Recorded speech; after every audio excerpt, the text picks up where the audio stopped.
नमस्कार दोस्तों। आज हम लोग एक्चुअली शुरू करेंगे जैन धर्म। जैन धर्म से पूर्व किसी स्टूडेंट ने बहुत अच्छा सवाल पूछा था। उन्होंने पूछा था कि दास और गुलाम में अंतर, what is different between das and gulam, है ना। मैं यहाँ दास और गुलाम, स्लेव से भी बोल सकता था, पर मैं यहाँ दास और गुलाम दोनों को हिंदी में ही बोल रहा हूँ, ठीक है। उसके पीछे का रीजन क्या है? उसके पीछे का रीजन ये है, अच्छा एक बात और बोल दूं, जितने सारे लोग वीडियो को देखने के बाद thank you very much sir, very nice sir, है ना, आज का वीडियो बहुत अच्छा रहा, ऐसा वाला जो लिखते हैं, मुझे लगता है कि वो लोग वीडियो देखते नहीं है ना। अभी जिन स्टूडेंट्स ने कमेंट किया, मुझे लगता है कि वो डेली शायद वीडियो देखते हैं, और इसके लिए उनको बहुत बहुत धन्यवाद। सभी लोग अगर वीडियो देखेंगे तो निश्चित तौर पर उनके मन में कोई सवाल उठेगा कि क्या उसमें कमी है, क्या डाउट है। तो मुझे सचमुच अच्छा लगा कि ये सारे वीडियो देखते हैं। इसी तरीके से सारे लोग थैंक यू वेरी मच मत लिखें आप चाहे, लेकिन वीडियो जरूर देखें, और वीडियो देखने के बाद उसमें जो आपको डाउट्स हों, जो आपको लगे कि नहीं है ये क्या है, वो इस तरह से अगर आप सवाल करते हैं तो निश्चित तौर पे मुझे भी मोटिवेशन मिलेगा और मैं उससे पुनः से काम करूंगा। जी, इन्होंने वीडियो को देखा और बहुत अच्छा कमेंट किया, इसके लिए मैं इन्हें दिल से धन्यवाद देता हूं, और मुझे अब लग रहा है कि मजा भी आएगा। तो इनका जो सवाल था दास और गुलाम, देखिए एक चीज तो समझना जरूरी है कि ये जो गुलाम वर्ड है, यह एक्चुअली अरबी और ग्रीक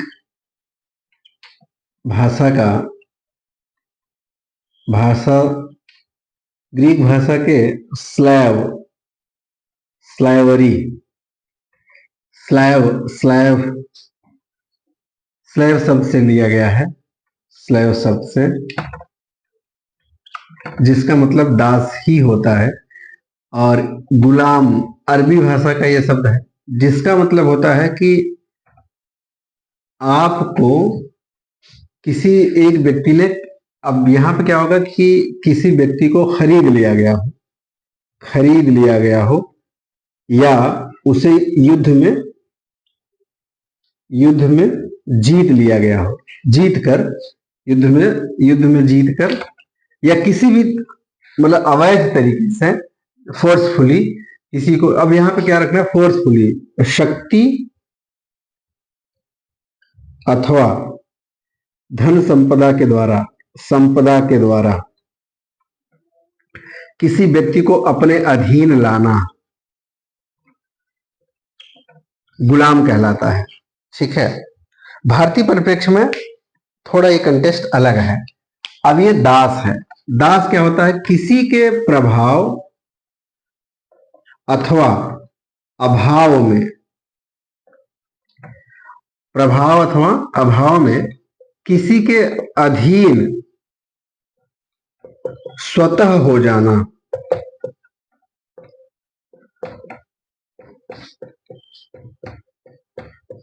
दास कहलाता है। ये जो दास वर्ड भारतीय परंपरा में संतों के द्वारा ज्यादा यूज किया जाता है। भारतीय परंपरा में संतों के द्वारा आप सुनते होंगे किसी संत को, संत अक्सर कहते रहते हैं मैं तो उनका दास हूं, मैं दासों का दास हूं, है ना, ऐसा वाला। यहाँ पे खुद मतलब किसी, जैसे इस्लाम का मतलब होता है to submission of the god, ईश्वर के प्रति खुद को समर्पित कर देना, है ना। तो अब ये वाला, अब वहां ये क्या हो गया, दास वाली स्थिति हो गई, दास, ठीक है, दास। तो यहां की जो स्थिति हो गई अब ये वाली दास। तो अब अभाव कैसा, मान लीजिए आप किसी के प्रभाव में आ गए, मान लीजिए कि कोई संत थे, मान लीजिए आजकल जो है प्रेमानंद जी महाराज हैं, उनको देखकर उनसे इतने सारे लोग प्रभावित हो गए कि वो कभी किसी से शायद स्वतः मिले नहीं होंगे, लेकिन टेलीविजन, यूट्यूब, तमाम ऐसे माध्यमों के द्वारा उनको देखकर उनके पास स्वतः लोग चले गए और अपने आप को उनके प्रति समर्पित कर दिया, बोले कि मैं प्रभु आपका दास हूँ, है ना। तो अपने खुद ही कर दे, अपने आप को उनके अधीन कर दिया। अब अभाव क्या है, आप किसी चीज से परेशान हैं, कई मानसिक तौर पे या शारीरिक तौर पे समस्याओं से आप गुजर रहे हैं, तो इसलिए भी आप उन समस्याओं के निदान हेतु आप अपने आप को समर्पित कर दिए। तो यह आम लोगों में भी ऐसा होता है, लेकिन बेसिकली ये संत समाज में ज्यादा यह बात विद्यमान थी। तो कहने के तात्पर्य दास और गुलाम में बेसिकली मुझे लगता है ये अंतर है। अगर इसके बाद भी स्पष्ट नहीं हुआ होगा तो आप प्लीज कमेंट बॉक्स में जरूर बताएं। मुझे मजा आया कि आपने मेरी सारी इस वीडियो को देखा और देखने के बाद कमेंट किया, मजा आ रहा है सचमुच। और बाकी जो लोग थैंक यू वेरी मच लिख रहे हैं ना, मतलब नाइस सर, ये वाला चीज करके वो भी वीडियो देखें और वीडियो देखने के बाद कमेंट करें तो सचमुच बहुत अच्छा लगेगा। उससे उनको भी कुछ लाभ होगा, है ना, उन्हें भी लाभ होगा और फिर मुझे भी पढ़ाने का मजा आएगा। ऐसे ही थैंक यू वेरी मच लिख देना, है ना, वो सही नहीं है ना, फिर वो मजा नहीं आता कि क्या ही, क्योंकि जब आप मेहनत करते हैं तो लगता है कि ठीक है, अच्छा बुरा जो भी। अब इन्होंने क्या हुआ, अब इन्होंने देखा, इनको जो लगा, और अगर कोई चीज अच्छा लग रहा है तो भी थोड़ा अप्रिशिएट करें, लेकिन कम से कम जो चीज ना सुन रहा है, अब आप देखते नहीं है, बस एक लाइन में लिखना होता है कि थैंक यू वेरी मच। तो आसान है कि यार आया, वीडियो को थोड़ा सा क्लिक किया और वहां पे कमेंट मारा, आगे बढ़ गए, तो मजा नहीं आएगा। आप देखेंगे तो आपको समझ में आएगा तो भी बताइएगा, नहीं समझ आएगा तो भी। तो हम लोग शुरू करते हैं जैन धर्म। जैन धर्म बेसिकली ये ऐसा नहीं है कि महावीर स्वामी के आने के बाद ही जैन धर्म की उत्पत्ति हुई है, बल्कि यूं कहें कि जैन धर्म स्वामी महावीर के आने के बाद जैन धर्म जो है टोटली एकदम सिस्टमेटिक तरीके से स्टेब्लिश हो गया, स्थापित हो गया। उसके पहले भी कई सारे ऐसे तीर्थंकर थे, ऐसे 23 तीर्थंकर थे जिन्होंने समय समय पे इसके लिए काम किया। तो सबसे पहले हम लोग एक चीज ये देखते हैं कि जैन शब्द का अर्थ क्या है ना। जैन जैन शब्द जो है संस्कृत भाषा के जिन शब्द से बना है। जैन शब्द संस्कृत भाषा के जिन जिन जिन शब्द से बना है,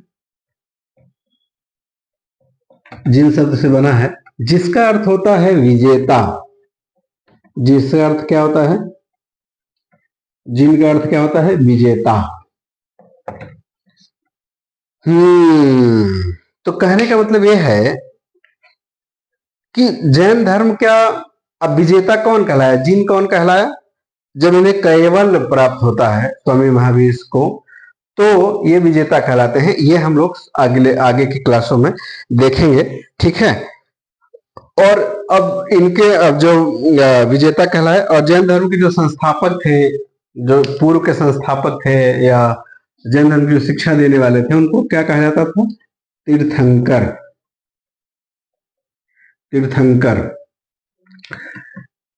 ये जो शिक्षक थे, जो उपदेष्टा थे, जो उपदेश देने वाले थे जैन धर्म का, उन्हें क्या कहा जाता था, तीर्थंकर। तो अब तक स्वामी महावीर के आने के बाद 24 तीर्थंकर हो गए। इसके पहले कितने थे, 23 23 23 23, ये 24वें थे। तो 23वें इनके गुरु जी थे, उनका नाम था पार्श्वनाथ या पारसनाथ, है ना। तो अब हम लोग शुरू करेंगे जैन धर्म की के जो पहले तीर्थंकर थे वहां से शुरू करेंगे, ठीक है, वहां से शुरू करेंगे, क्योंकि सीधे सीधे क्वेश्चन पूछता है आपके परीक्षाओं में। जैन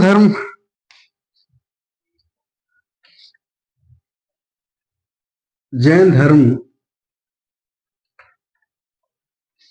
के प्रथम तीर्थंकर एवं शिक्षक कौन थे? बताओ कौन थे? ऋषभदेव। ऋषभदेव थे। ऋषभदेव इनके कौन थे? ऋषभदेव। ऋषभ देव। इनका संबंध कहां से था? अयोध्या।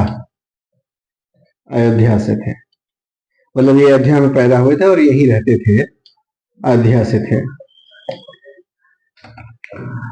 ऋषभदेव पहले तीर्थंकर थे।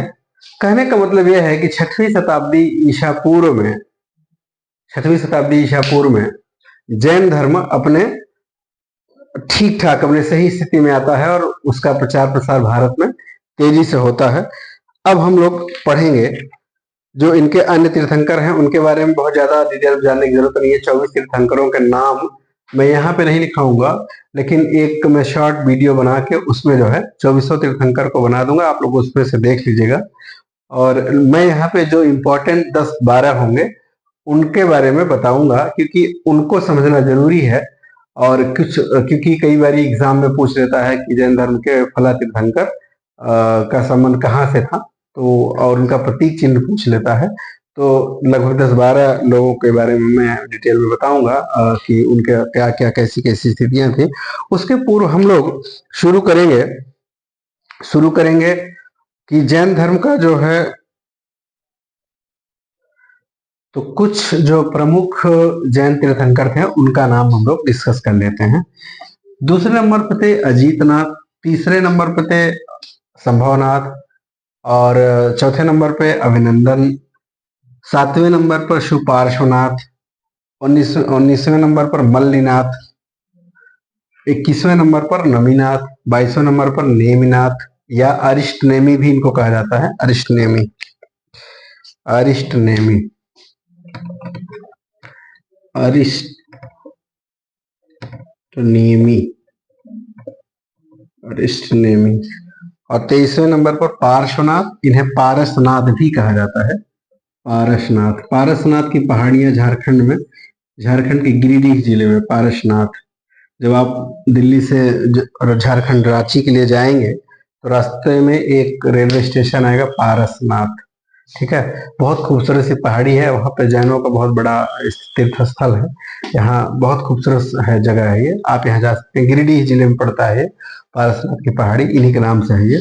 पार्श्वनाथ है पारसनाथ की पहाड़ी, और 24वां में है महावीर स्वामी।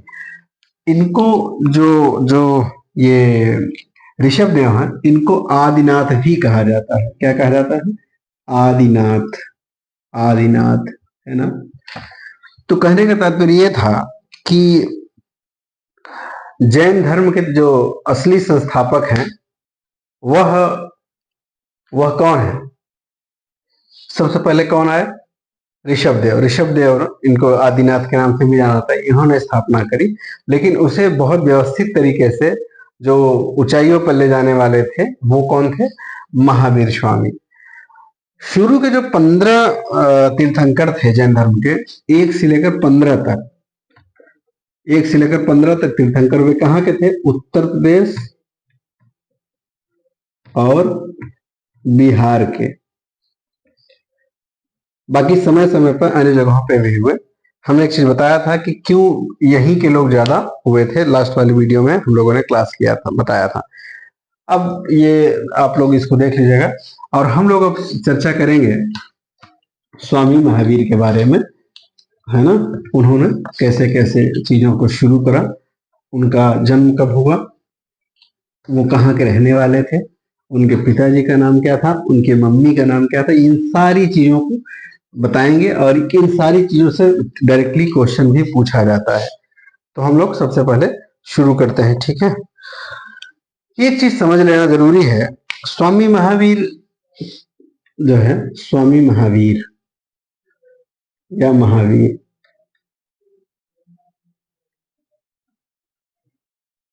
महावीर इन्हें क्यों कहा गया स्वामी महावीर?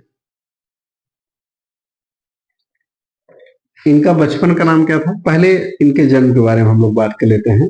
जन्म, देखिए, अलग अलग किताबों में अलग अलग बातें इनके जन्म के बारे में लिखी गई हैं। जैसे रामशरण शर्मा की जो किताब है उसमें 540 ईसा पूर्व में इनका जन्म होता है। हालांकि वो भी कहते हैं कि इनके जन्म के बारे में कोई निश्चित डेट नहीं है, लेकिन अब किसी और घटना चक्र की जो किताब है उसके अंदर लिखा है 599 ईसा पूर्व।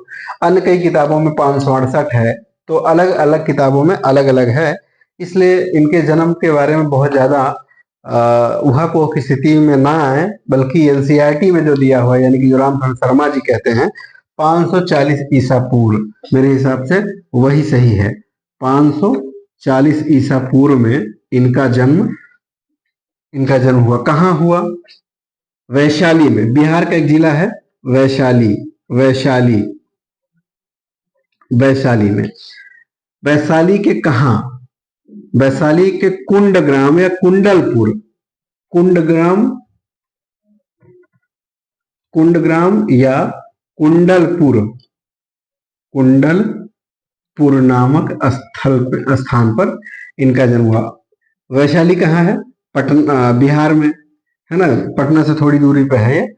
और बिहार की किसी जगह पर कुंडग्राम में या कुंडलपुर ग्राम में इनका जन्म 540 ईसा पूर्व में हुआ। ये अब इनके पिता कौन थे? इनके पिता जो है सिद्धार्थ है। इनके पिता का नाम सिद्धार्थ था। इनके पिता का नाम सिद्धार्थ।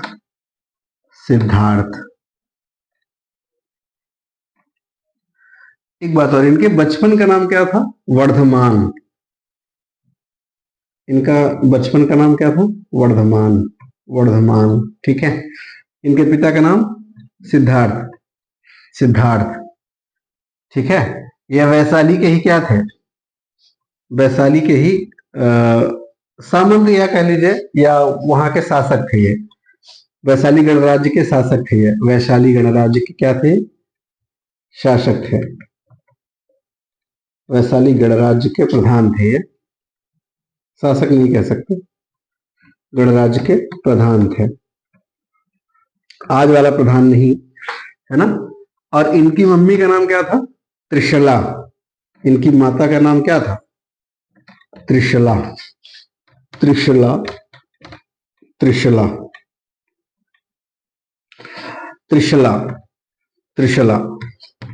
जो है लिच्छवी का नाम आपने सुना था जब हमने कहा था कि लिच्छवी नगर की स्थापना होती है जंगलों कटाई के परिणाम स्वरूप। लिच्छवी गणराज्य। चेतक नाम सुना होगा आपने।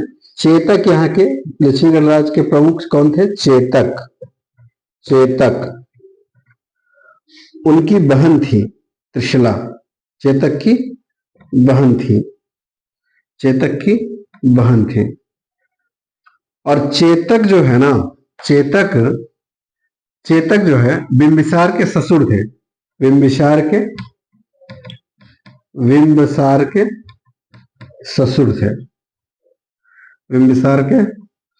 थे। इस हिसाब से महावीर बिंबिसार के साले हुए। लेकिन अब कमेंट बॉक्स में आप लोग जरूर बताइए कि चेतक और महावीर का क्या संबंध हुआ। ठीक है। चेतक की बहन थी कौन? त्रिशला, है ना। तो चेतक इनके क्या हुए? महावीर के मामा हुए। चेतक कौन हुए? इनके मामा हुए, है ना, मामा। और बिंबिसार, और सवाल यह है कि बिंबिसार और महावीर में कौन सा रिश्ता हुआ, है ना। आप लोग अलग अलग अपने अपने कमेंट बॉक्स में जरूर बताइएगा। वीडियो देखेंगे तो बात समझ आएगी। तो हमने कहा कि स्वामी महावीर का जन्म 540 ईसा पूर्व में हुआ। इनका बचपन का नाम क्या था? इनका बचपन का प्यार भूल मत जाना रे। नहीं,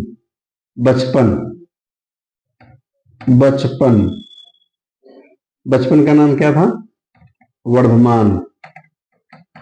वर्धमान। इनका जन्म कहाँ हुआ? कुंडग्राम कुंडलपुर, वैशाली जिले के कुंडग्राम कुंडलपुर में। इनके पिता का नाम सिद्धार्थ। वैशाली गणराज्य के प्रधान या प्रमुख थे, है ना, प्रमुख या प्रधान थे। ठीक है। इनकी माता का नाम त्रिशला, जो लिच्छवी गणराज्य चेतक की बहन थी। और बिंबिसार चेतक के ससुर थे। बिंबिसार जो है चेतक के ससुर थे। बिंबिसार के ससुर कौन थे? चेतक। ठीक है। और चेतक की बहन थी त्रिशला। त्रिशला किसकी मम्मी थी? स्वामी महावीर के। इनके पापा कौन थे? सिद्धार्थ। इनका जन्म कब हुआ? 540 ईसा पूर्व में। इनके बचपन का नाम वर्धमान था। ठीक है। तो इस हिसाब से बिंबिसार के साले हुए स्वामी महावीर। स्वामी महावीर। ठीक है। अब इनके जो बीच की जो कहानी है, कहानी कुछ ऐसी है। इनका जन्म 540 ईसा पूर्व में होता है और उसके बाद ये राज्य को, अपने राजकाज को संभालने लगते हैं। और थोड़ा 30 साल की जब इनकी उम्र होती है, जब 30 साल के होते हैं, तो 30 साल के उम्र के पश्चात इन्होंने अपना घर छोड़ दिया। कुछ इनकी और प्रमुख चीजों के बारे में बात कर लें, फिर कहानी घर छोड़ने वाली बताते हैं, क्योंकि इन सब से क्वेश्चंस आते हैं। ठीक है। इनकी पत्नी का नाम क्या था? यशोदा। लिखते हैं हम लोग। हाँ, इनकी पत्नी का क्या नाम था? यशोदा।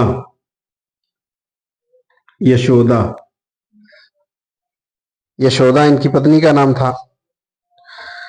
और इनकी एक पुत्री थी।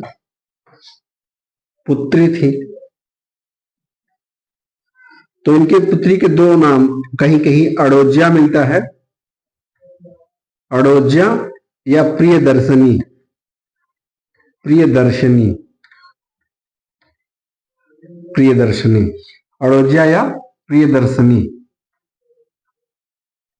अड़ोज्या या प्रियदर्शनी। अब इनके जो दामाद थे, किनके दामाद? स्वामी महावीर के। और इनके दामाद कब बनते हैं? इनके दामाद ही इनके पहले शिष्य थे। इनके प्रथम शिष्य या दामाद, यही पे ले लीजिए, आगे समझाएंगे। जमाली। जमाल घोटा नहीं वे, जमाली। जमाली जो है, प्रारंभ में एक संप्रदाय था, डिटर्मिनिज्म, नियतिवादी, मक्खली गोशाल, है ना, मक्खली गोशाल, उससे संबंधित है। फिर बाद में इनके दामाद बने और फिर बाद में इनके और महावीर स्वामी के अनुयायियों के बीच मतभेद भी होता है, वो हम लोग आगे पढ़ेंगे।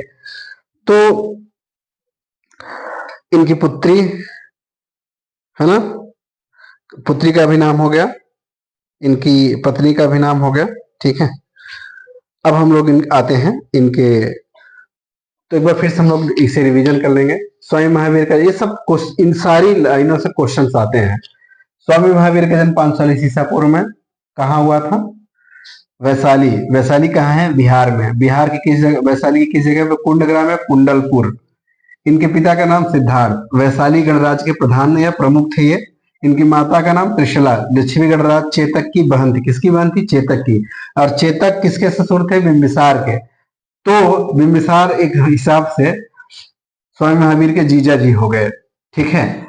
और इनकी पत्नी का नाम यशोदा था। इनकी पुत्री का नाम अड़ोज्या या प्रियदर्शनी था। और इनके दामाद हुए जमाली, जो इनके प्रथम शिष्य भी थे। कौन से शिष्य थे?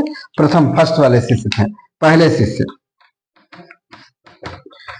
शिष्य। अब हम लोग इनके ज्ञान इनको कैसे कैसे प्राप्त हुआ उसके बारे में हम लोग अध्ययन करेंगे। ठीक है।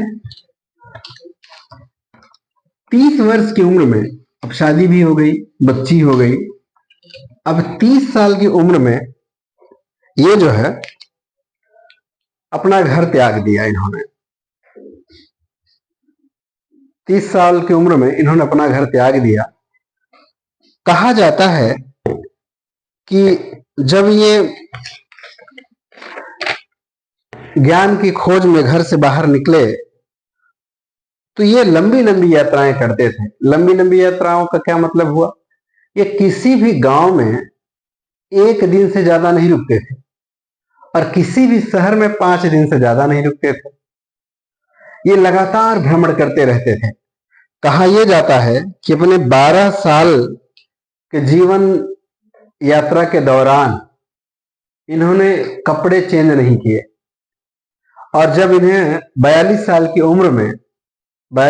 उम्र में इन्हें ज्ञान प्राप्ति यानी कैवल्य की जो प्राप्ति होती है, जब ये जिन कहलाते हैं, जब ये विजेता कहलाते हैं, तो इन्होंने सारे कपड़े छोड़ दिए। तो 30 साल की उम्र में अपने घर से बाहर निकलते हैं और 42 साल की उम्र में इन्हें ज्ञान प्राप्त होता है। ज्ञान कहाँ प्राप्त होता है इनको?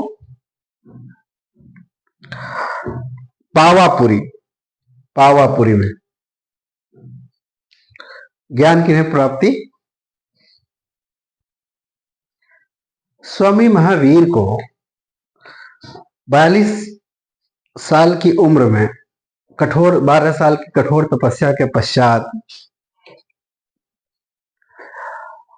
बिहार के जमुई जिला के रिजपालिका नदी के तट पर जम्भीक ग्राम नामक स्थल पर कैवल्य यानी ज्ञान की प्राप्ति हुई।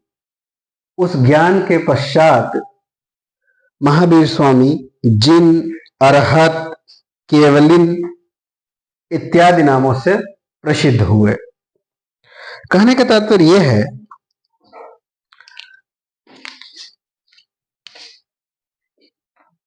42 साल की उम्र में, 42 वर्ष की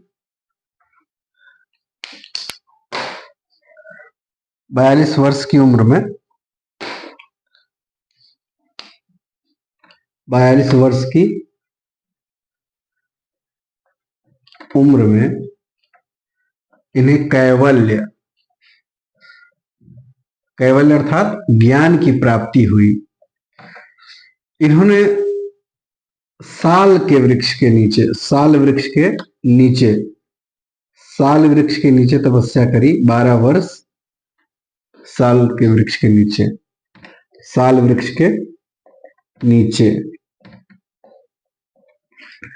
कौन सी नदी और कहा? जमुई जिला, बिहार का एक जिला है जमुई, जहां पे जम्भिक भी कहीं कहीं मिलता है। जम्भिक या जम्भिक, जो भी आप, दोनों ठीक है ना। जम्भिक नामक स्थल पर, जम्भिक नामक गांव, और रिजुपालिका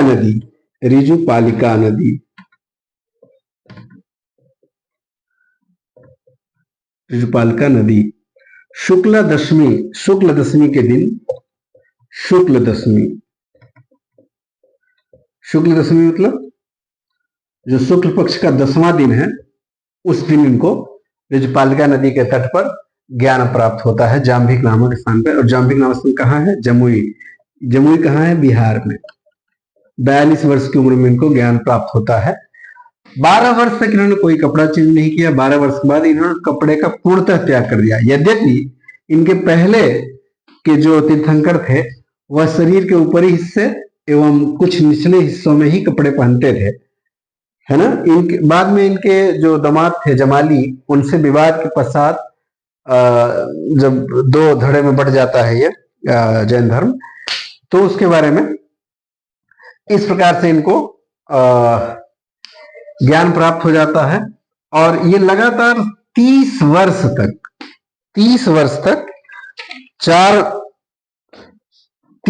तक इन्होंने लगातार 4 स्थलों पर प्रचार प्रसार करते रहे जैन धर्म का। कौन कौन से स्थल हैं वो? कौशल, मगध, मिथिला, चंपल। कौशल, मगध, मिथिला एवं चंपा। इन 4 जगहों पे लगातार जैन धर्म का प्रचार प्रसार करते रहे। जैन धर्म का प्रचार प्रसार करते रहे। आज हम लोग यहां तक अध्ययन करेंगे। इसके बाद जो हम लोग नेक्स्ट क्लास लेंगे, उसमें हम लोग अध्ययन करेंगे कि इनके जो प्रमुख सिद्धांत हैं, जैन धर्म के प्रमुख सिद्धांत, और उससे समाज पर क्या प्रभाव पड़ा, और भारत में या दुनिया के किन किन हिस्सों में जैन धर्म का प्रचार प्रसार हुआ, और फिर जैन धर्म अपना लक्ष्य प्राप्त करने में पूर्णतः सफल क्यों नहीं हुआ, है ना। इस बारे में हम लोग अध्ययन करेंगे। तब तक के लिए जय हिंद।